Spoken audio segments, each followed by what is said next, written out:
ከዛ ጥርቅርቅሽ ተባይዋለሽ። ምን ልሽም የሰራሽው በህግ የሚያስጠይቅ ወንጀል ነው። የሰራሽው ወንጀል ቢያንስ 10 ዓመት ያሳስርሻል። እኔ ደግሞ አብሬሽ እስር ቤት መግባት አልፈልግም። ውጭልኝ ከቤቴ። የቀረኝን እድሜ የነጻነት አየር እየተነፈስኩ ልኖርበት። ምንድነው የምታወሪው እማዬ? ልጅሽን ዮዲት ጉዲት ተጋለጠች። ባለቤቷ ወንዶሰን እንግዲህ እናቴ ላይ ይህን ሁሉ ግፍ ስታደርሽ የነበረው እስካሁን እኔ እንዴት አላወቅኩም?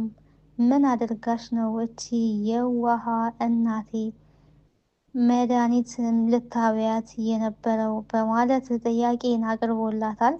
እሷ ደግሞ ምግቡ ላይ መድኃኒት የለም፣ ምንም አይነት መድኃኒት የለም፣ እኔ እንዴት ያንተን እናት እመርዛለሁ? በማለት ክደቷን እንደቀጠለች ነው። ነገር ግን ብትክድም አለም ባስቀመጠችው ካሜራ ሁሉም ስታደርገው የነበረው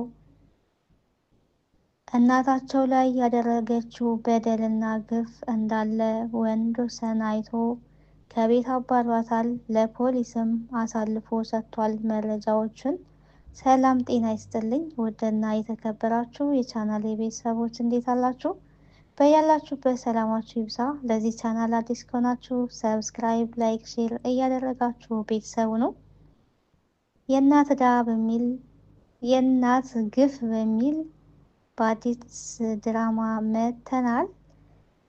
በጣም አስተማሪና ተወዳጅ የሆነ ድራማ ነው ወደ እናንተ ይዤ የመጣሁት። በመግቢያው ላይ እንደምትመለከቱት እንግዲህ ዮዲት እየካደች እያስመሰለች ትገኛለች።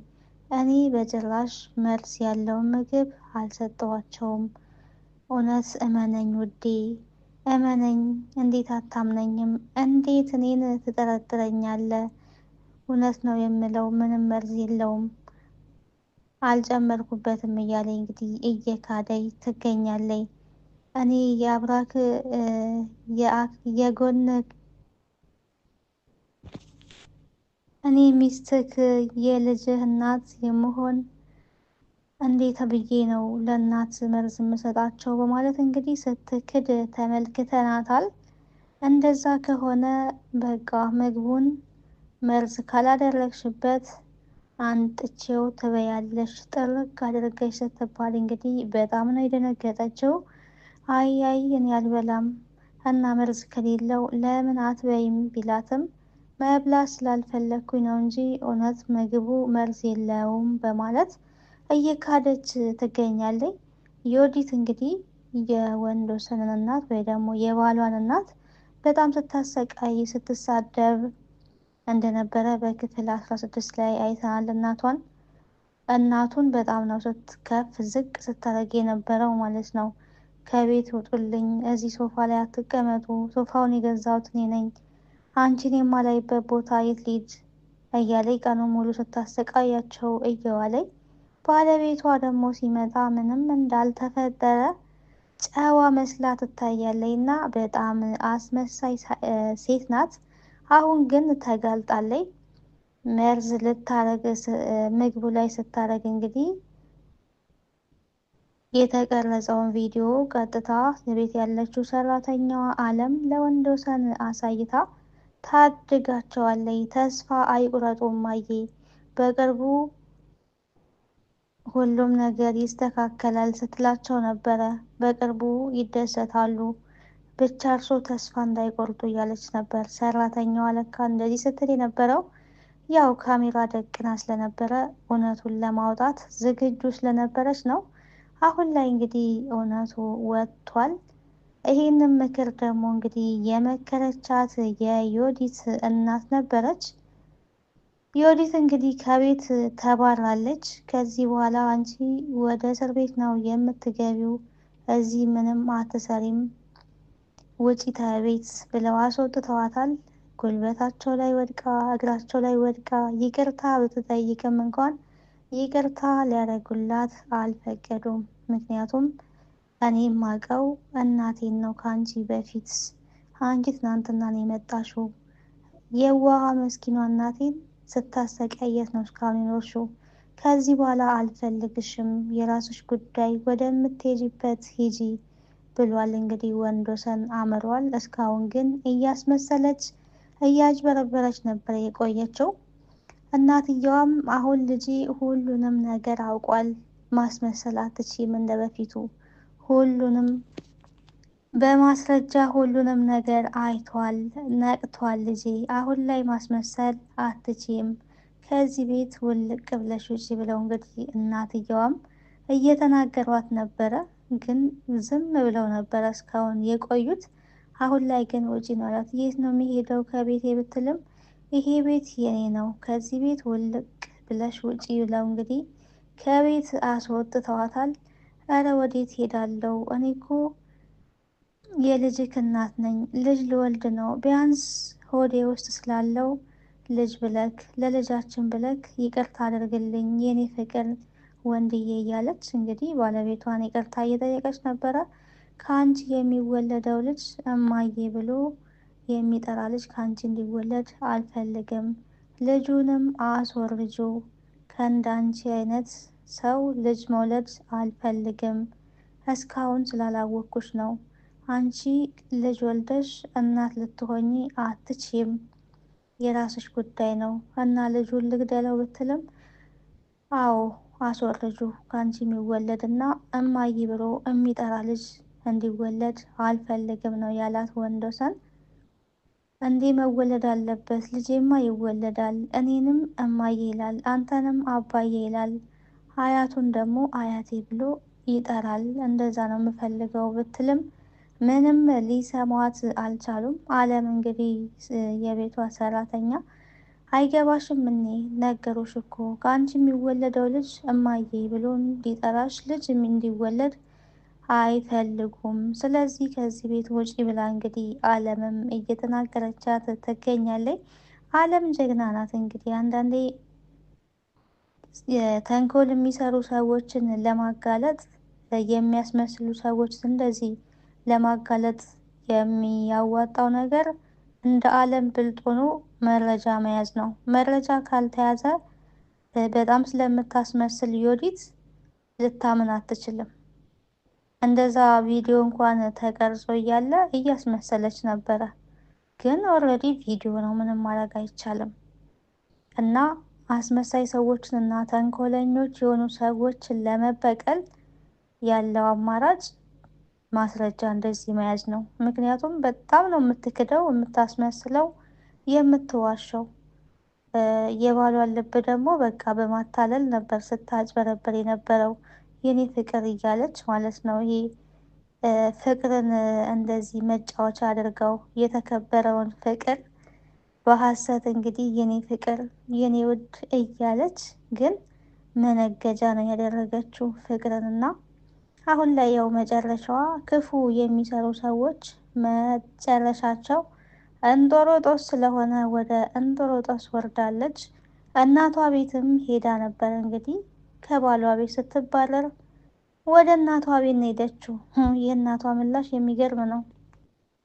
እናቷ ጋር ስትሄድ እንግዲህ እማዬ ጉዶኛለው ለባሌ እናት መርዙላ ብላ ስል አለም ቪዲዮ ቀርጣ ለባል ያሳየችው ጉዶኛለው ስትል እንግዲህ ምን አይነት ዋጅል ነሽ? ተጠንቅቂ ብዬሽ አልነበረ? እኔ እንዴት እንደዚህ ታረጊያለሽ? የራስሽ ጉዳይ፣ ከዚህ በኋላ መኖሪያሽ እስር ቤት ነው ብለዋታል እናቷ፣ የራሷ እናት እንኳን።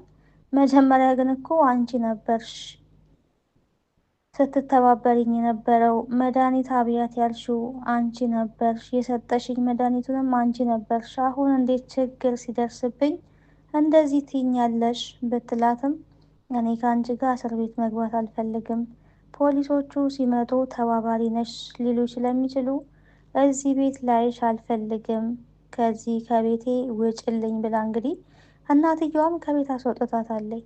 አልፋ ተርፋ እንዳንቺ አይነት ልጅ ስለወለድኩኝ በጣም ነው የማፍረው። በጣም ብዙን ጊዜ ነው ራሴ ረግሜ የበቃኝ። ከዚህ በኋላ እየፈለገች ቦታ መሄድ ትችያለሽ። እኔ ቤት ግን እንድትቀመጪ ችግር እንድትሆኝብኝ አልፈልግም። ይሄ የኔ ቤት ነው። የቀረኝ እድሜ ትንሽ ነው። ስለዚህ በዚህ በቀረኝ እድሜ ዘና ፈታ ብዬ ነው መኖር የምፈልገው፣ ከቤቴ ውጭልኝ ብላ እናትየዋ ከቤት አስወጥታታለች ማለት ነው። የወዲት ጉዲት እንግዲህ የፀሐይና የዓለም መሳቂያና መሰለቂያ ሆናለች ማለት ነው። መንገድ ላይ እንግዲህ ሲያገኟት እነሱም ምን እንሸልምሽ ለዚህ ለክፋትሽ፣ ምን አይነት የክፎች አዋርድ የለም ወይ እየተባባሉ እንግዲህ እየተጠቃቀሱ እየሳቁ ነበረ። የክፉዎች አዋርድ ሽልማት እስካሁን የለም፣ ግን እኛ ብንጀምረውስ ምን ችግር አለው ብላለች ዓለምና እና ደግሞ ጀምረ ነው ለዮዲት ጉዲት የመጀመሪያውን ለመምህርት ዮዲት ጉዲት ነው የምንሸልመው። ዮዲት ጉዲት ምን ይመስልሻል ቢሏት እንግዲህ ምን ታስቢያለሽ ስትባል እኔ የማስበው እናንተን ማጥፋት ነው ያለች። ሁለታችሁንም አጠፋችኋለሁ ነበር ስትል የነበረውና አንቺ እኛን ለማጥፋት ሳይሆን ያጠፋሽው ስህተት እንዴት አድርገሽ ማስተካከል እንዳለብሽ ማሰብ ነው ያለብሽ እንጂ እኛን ለማጥፋት እድሉና ጊዜው የለሽም። አሁን ነው እስር ቤት የምትገቢው እያሉ ልክ ልኳን እየነገሯት ነበረ። ሁሉንም ሰው አለቃ ሆና እኔን የሚያሸንፈኝ ሰው የለም ብላ ስታስቸግር የነበረች ዮዲት ጉዲት ነበረች እንደ ስሟና፣ ነገር ግን መጨረሻዋ ውድቀት ሆኗል። የክፋት መጨረሻ ውድቀት ነው። እንግዲህ የኃጢአት ደሞዝ ሞት ነው እንደተባለ የክፋት መጨረሻም እንደዚሁ ውድቀት ነው። ዮዲት የገጠማት እንግዲህ ይሄ ነው። ማስመሰሏ፣ የባሏ እናት ላይ ተንኮል መስራቷ ትዳሯን አሳጥቷታል። በሁሉም ሰው እንድትጠላ አድርጓታል። እናቷም ጭምር ከቤት አስወጥታታለች። ምክንያቱም በሰላም ነው መኖር የምፈልገው ብላለች። ወንድሟም እንግዲህ እማዬ እኮ ከቤት አስወጣችኝ ብላ ለወንድምየው ብትናገርም እማዬ ከቤት አስወጣችሽ አንቺን? እውነትም እማዬ ምክር መስማት ጀምራለች ማለት ነው ያላት። እሱ መክሯት ነበረ እናቱን። እሷ በየቀኑ አዳዲስ ተንኮሎችን ስለምታመጣ ከእሷ ጋራ ወንጀለኛ መባል ስለሌለብን እችን ልጅ ከዚህ አባሪ ብዬ የመከርኳት እኔ ነኝ። ስለዚህ ምክር መስማት ጀምራለች። ይሄ በጣም ደስ የሚል ነገር ነው። ከዚህ አሁን ሂጂ ነው ያላት። ሂጂ አንቺ በየጊዜው ተንኮል ስለምትወልጂ ተንኮልሽን ይዘሽ ከዚህ ውልቅ በይ ነው ያላት ወንድምየውም። እና እናንተ ነክ ጭራሽ እማዬ እንድታባረረኝ የነገርካት አንተም ተባባሪ ነክ ወንድሜ ብትለውም እኔ ተንኮለኛ እህት እንድትኖረኝ አልፈልግም፣ እንደዚህ እያደረግሽ በአንቺ ተንኮለኛ መግባት ስለማንፈልግ ራስሽን ቻይ ብለው እንግዲህ አባረዋታል። ፀሐይ እንግዲህ የቤቷ ሰራተኛም ከወንድሟ ጋር ፍቅር ነገር ጀምራለች እና ሂጂ በቃ አንቺ በጣም ምን ልትሰሪ እዚህ መጣሽ? ሲጀመር እዚህ ጋር መደበቂያ ፈልገሽ ነው የመጣሽው? አሁን ብትሄጂ ይሻላል ብላ እሷም ሙድ እየያዘችባት ነበረ። እንዴ አንቺም ደግሞ ትናገሪኛለሽ እንዴ? ዋጋሽን ነው የምሰጥሽ፣ እሰራልሻለሁ ብላ እየፎከረች ነበረ። እንዳትናገሪያት ከዚህ በኋላ ፀሐይን አንድ ነገር እንዳትናገሪያት ነው ያላት። እና ደግሞ ብለክ ብለክ ለሰራተኛ መቆርቆር ጀመርክ። እንደዛ ብለሽ እንዳትናገሪያት፣ ሰራተኛ አይደለችም እሷ። ሰራተኛ ትያታለሽ እንዴ? እሱ ለእሷ እንዴት ነው ማልቆረቆረው? እሷን የመሰለ ቆንጆ እያለ እንግዲህ ጭራሽ አናዶ አባሯታል። እንግዲህ መውደቂያ አታለች ዮዲት ጉዲት። የእናት ግፍ የሚለው ድራማ በጣም አስተማሪ እና ተወዳጅ ድራማ ነው። እናቶች ሊከበሩ ሊወደዱ ይገባል። በጣም ብዙ ዋጋ ከፍለው መስዋዕት ከፍለው ልጆቻቸውን የሚያሳድጉትና ክብር ለእናቶች ይገባል። እውነት ለመናገር ድራማው ላይ የሚታየው በጣም ከባድ ነገር ነው። በተለይ እንደዚህ ምራት የባሏን እና ስታሰቃይ ከባድ ነው። ባል ሲመጣ ደግሞ ማስመሰል መሆን የሌለበት ነገር ነው። ቀጣዩን ክፍል እንግዲህ ወደ እናንተ ይዤ የምመጣ ይሆናል። ስለነበረን ቆይታ አመሰግናለሁ። ባይ ባይ።